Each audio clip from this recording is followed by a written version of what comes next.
have a heart. I'm ready for Sunday. I think I do. All right. Hey, South family. We are back with another recap from week 4, I think, where we're at. I think we're coming up on week 5. Pastor Chad was in chapter 3 of Exodus. We got through the first 10 verses. Today we want to focus on the second half of that chapter. And so it might not be so much of a recap, but this is what you missed because we couldn't preach forever on Sunday. Yeah. And so we were talking about, we got to the point where Moses is asking God, who are you? Who should I tell them? And he says, I am who I am. We kind of got down into verse 14, but let's pick up there and just through the rest of this chapter, kind of just walk us through your guys' thoughts. What do our people need to know? How can they apply this to their lives? And I think, Jeremy, if you don't mind, we're going to start with you because we were talking about Moses' journey in the desert, and he comes to a place where he sees this burning bush. The bush isn't burning. He's been a shepherd. And there's some historical context here with the Egyptians and shepherding. So can you fill us in so we know? Absolutely. What to know. So the shepherds in Egyptian thought were detestable. That's right out of the Bible, by the way. They did not like shepherds. They did not like, mostly because, lots of different reasons, but they revered the animals. They didn't like the way that they did the sacrifices and things like that. And so there's a whole lot of reasons. But just suffice to say, the Egyptians did not like the profession of shepherding. It was unclean and it was detestable to them. So I believe that Moses, growing up in the house of Pharaoh, would know this and get this sense and arguably would adopt some of that in his thinking. He's aware of it, whether or not he agrees or not, but he's at least aware of it. So it's just really interesting to me that here he is growing up in a place that detests shepherds. Then when he tries to take matters into his own hand, kills an Egyptian, runs away to Midian, what does he do for 40 years? He's a shepherd. So I think it's really awesome how God has humbled him and said, okay, this was detestable and unclean to you, but it's also a beautiful picture that God takes the unclean and the unqualified and the looked down upon, and that's who he uses. And so he calls Moses from that, and then it's while he is being a shepherd that the burning bush appears. Yeah. So he's literally meeting him where he is and calling him out of that. So, step back a step. You said this, and I can't get the question out of my head. You said that the Egyptians revered the animals. Remind us why. Yeah. What that meant. So, in the Egyptian mentality, it was possible that the animal could be their gods incarnate. So they didn't treat animals just like we do at all. They did hunt, they did eat animals, but they did it really, really carefully and respectfully. And they even hunted for sport.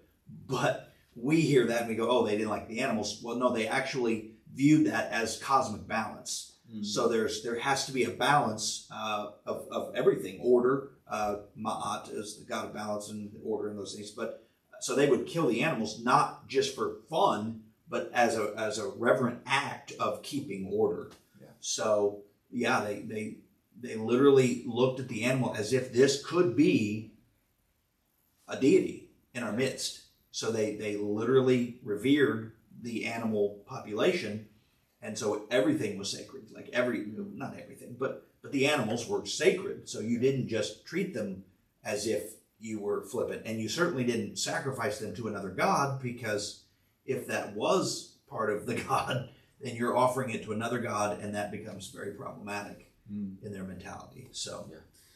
So Moses then would have grown up in Egypt. He would have contextually understood all of these things. Mm-hmm. And you were saying a moment ago then that what a humbling thing to move from the palace, so to speak,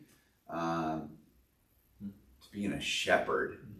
And again, contextually, not for a couple days as the side hustle until the next good thing comes along. Right. For 40 years.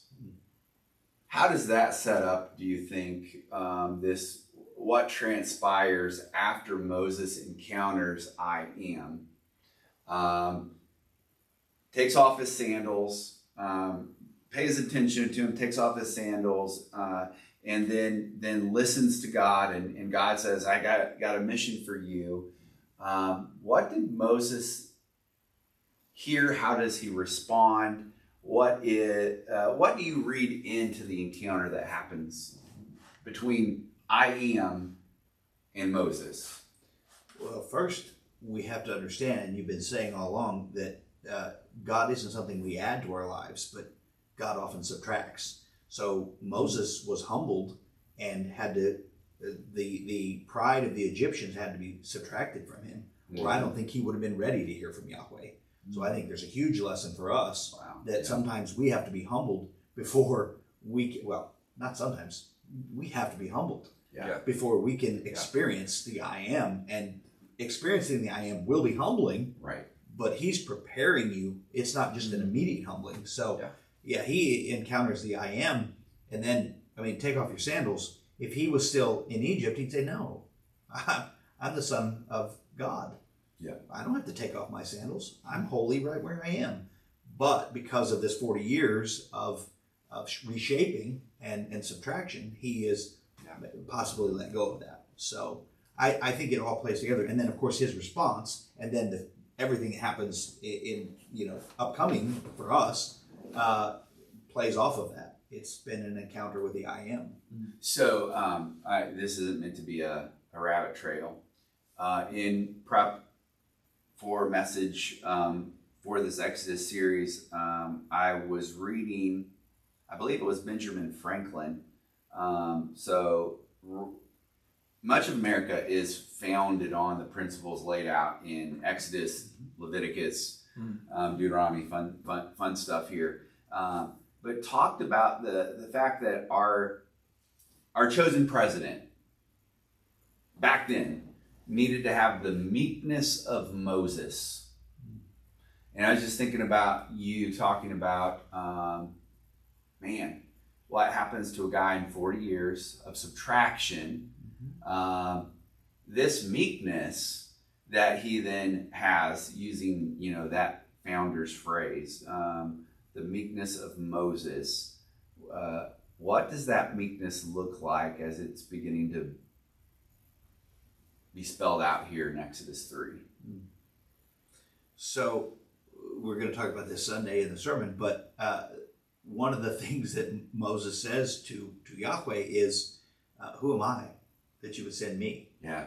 And man, people can take that a lot of different ways, Yeah. but that meekness of, wait, I'm guilty. He's a murderer. He is guilty because now he's a shepherd.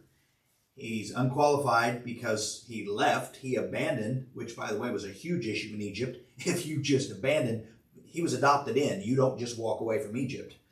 You can't just say, I disown you. That's a big issue. So all these things stack up, but I think that's what leads to this meekness of, who am I? I've messed it up horribly. Yeah. Which is right where God wants us to be, because if you think you're something great, you're not where God needs you to be to reveal himself to you. So I wrote down, and I'm sorry, I'm not trying to dominate this. No, you're good. I wrote down this little scribble, human inadequacy and divine sufficiency. So you just mentioned, and I made a little list of Moses here in this section, and this is why I couldn't fit this all in one sermon. Objection, I'm insignificant. Moses actually asked the question, who am I? Yep. Which is funny when God is saying, I am. And God's words to Moses' objection of who am I, then insignificance is, I'll be with you. I'll go with you. Yeah. Then again, you're not anybody. You're not. I am. I'm going with you. Next, he pulls the same card we all do. Ignorance, right? Well, why would I even tell him? Who would I say sent me? And he says, say I am sent you. Yeah. But they won't believe me. Yep. Same thing we all think. Why would they listen to me? They won't believe me. He says, see that staff in your hand? throw it down, touch the water. I mean, you don't worry about, I have you covered. Incompetence. He then, same thing we all face with the fear of preaching. I was telling my 11-year-old last night, was Lexi, about this. She is so sharp, and but she's going through an insecure phase where she doesn't think she could ever speak in front of people, but she's actually really articulate and gifted with speaking, always has been. And I said, you know what? I get up every time I have to preach. I'm scared to death. There's always a feeling of inadequacy that comes with it. Who am I to stand up and say this? And I'm slow to speech. I'm not a good communicator. And God says, well, I'll fill that mouth. Yep. Yeah. I gave you that mouth. What are you worried about? So then Moses, with all of that, even still has insecurity. You got to send somebody else. Mm-hmm. Somebody else got to do this. Yep. And then God gets a little bit frustrated, a lot frustrated, and says, okay. Then your brother Aaron will go with you. Like, God provides all the way along. Yeah, go. Oh, can we just unpack what you just said? Yes. Because, man, this is huge. I can't do it. And God says, I'll go with you. That wasn't enough. But God said, I'll send Aaron, your brother. And he's like, oh, okay, good. Isn't that crazy? I mean, the God of the universe, the I am, Yahweh, just said, I'm going with you. I will be your strength. And that's not enough. That's not enough. But your brother Aaron, by the way, who messes up on more than a few occasions, really, really badly. Yeah. We will see. He doesn't do a very good job. He does not. Yeah. And that was not God's plan. That was not God's intentions. God's intention is, what's best is, I'm with you. Yeah. And let me be your strength. But if we're going to do it our way, and even insist when you're talking with God, but maybe I'll feel better if my brother comes along with me. Man, if it's not God's will, if it's not God himself with you, it's just not going to be the best. Yeah. So, Wow. That's good. That's really good. I have more I have more. by the way, that's all in the sermon Sunday. Yes. So when I repeat that, I'm clearly just ripping it off here. And So this was a big, broad, fast overview of what wasn't able to be covered. But I think we should talk practically for a couple of minutes, because I haven't talked to a person yet who doesn't have all of the same objections as Moses. Absolutely. The insecurity. Yeah. And so I wrote down like 3 or 4 things. I'll just start with one, but 3 or 4 things depending on how much time we have. How often does humility become an excuse? How often does insecurity become an excuse? Yeah. How often does our objections actually, our inadequacies, keep us from stepping into God's calling for our life? And I'd say this, and then I want you guys to help get practical with this. God has a calling for every single person. Every single individual, to one dimension or another. Is Moses is called into life from something to something. We all have failures. We all have inadequacy, yet God still wants to work in us and use us. So let's talk about that. How does Moses deal with it? Well, let me rephrase that. How does God deal with it in Moses? Yeah. And then what's the application for all of us? Well, and you guys correct me if I'm wrong, but the first thing that pops into my mind is God allows Aaron to go. God could have said no. And so for me, my first thought is God puts people in our life so that we don't have to do this alone. So that when those insecurities rise, I have brothers around me to say, don't. This is so funny. This is so bad, but my kids will love this. They're not even listening to this. Well, there's a movie, Luca. And in that movie, Roberto, the kid that says, that's tell Bruno no. That's bad, Bruno. And so that's like, that's what you put brothers around you, say, that's bad. No, Bruno, you can't do that. And I don't even know what that means, but that's what they talk in the movie. And it reminded me that, like, you put people around you to help keep you accountable. And God allows that. That's community. Yeah. As the spiritual formation discipleship guy, I'm like, get yourself with a group of people, large, small, whatever, but people you trust that can speak into your life, that can build you up. When, this is what we say in our small group of guys, when I can't stand, I know there's a group of guys that will come grab my arms and hold me up. Yep. And so God allowed, he could have said, no, I'm enough. I'm sufficient. And he was enough. But he said, fine, take someone with you. Yeah. Aaron can go with you. Surround yourself with people that are going to not just make you feel good about yourself. Right. They have to challenge you to be a better person as well. And there's a fine line between that. We want to put people that are just like, oh, good. No. Smack you on the back of the head. I love you, but let's keep going. Yeah, I just want to add two things to this because I think they're actually helpful. They're vitally important. They're real. So number one is absolutely yes. Yeah. We need people around us. And Moses is going to end up with more people around him than just Aaron, because I'm going to be real honest. Aaron couldn't handle it. Yeah. So then the second real piece to this is we need to surround ourselves with other people, but we need to understand they're not God. Yeah. They are not sufficient. Yes. God is sufficient, and they will let us down. They will let us down. They will let us down. But I mean that in a really positive way. We should never elevate another human to the level of what we need, the sufficiency of God, Right. because they will just let us down. Yep. People let us down all the time. That doesn't mean they're the devil. Yeah. It means they're not God. Right. They're not I am. Yes. Because and that should point us they are not. Yeah. right. Yeah. Yes. And Yeah. so again, and that points us to God each time. So I want to both say yes but the reality, unfortunately, is man, people do let us down sometimes. Yeah. And we just need to know that. So, just two things popped in my head. One is that when we have a calling, so often we try to super spiritualize it, and sometimes we can get paralyzed in that. I had someone tell me once, well, I don't know if I should tell my neighbor about Jesus because, well, let me pray about that.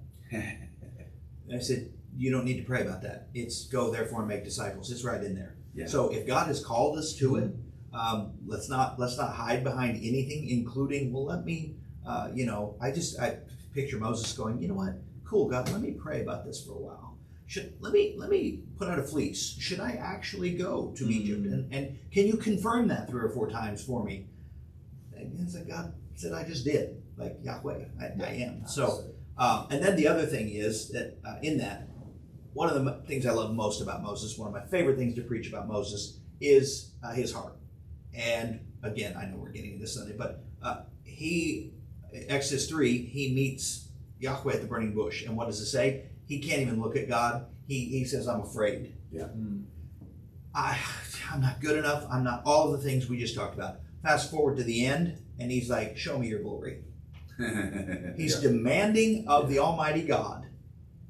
And what does God do? God's like, okay, well, you can't look at my face, but I'll show you my glory. So there's this transformation that happens. Amen. To me, that's the exciting part of God meets me where I am, humble shepherd, doing a detestable job, something I don't like myself. Let's be real. That's what's at the heart. I don't like myself. I don't feel good enough. God says, I am. Yeah. I am. Yeah. Well, who's the power? Yes. But then we fast forward to Moses, who's walked with God and seen God and talked with God and got to go up on the mountain, and God transformed him, subtracts the things of Moses, but adds the things of Yahweh. And now it is, I am.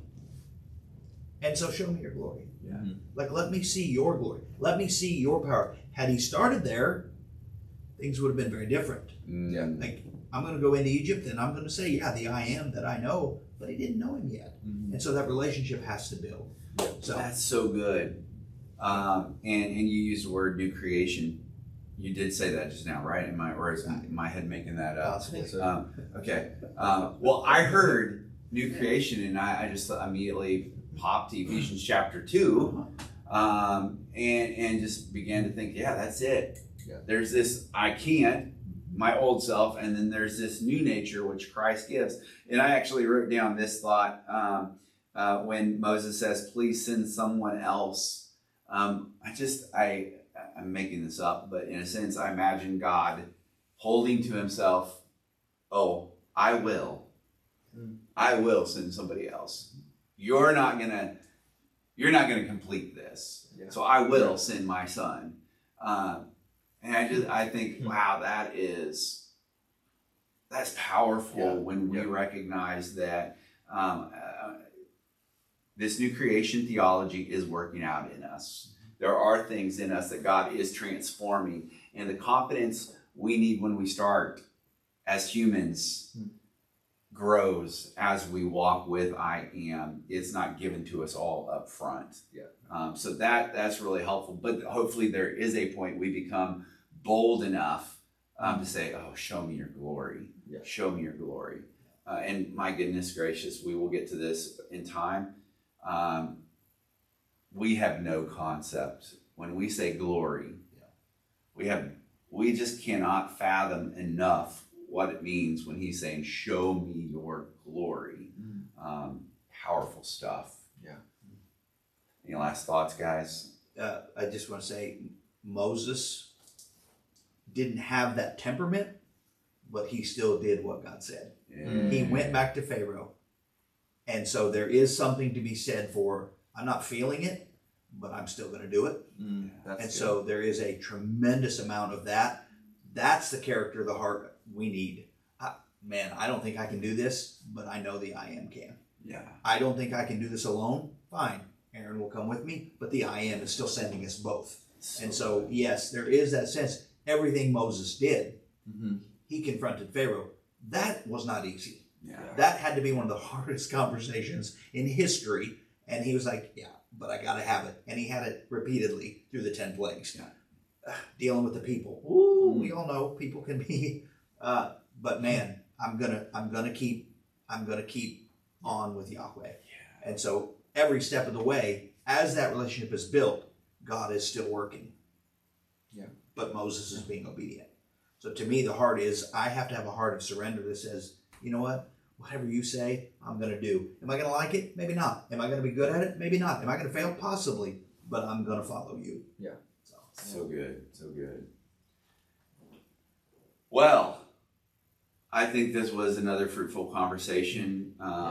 I don't know if everybody knows this. We could go on and on and on. As a matter of fact, before the camera turned on, we had already talked for a long time. And I had a couple times where he said, "Wait, we should have been recording."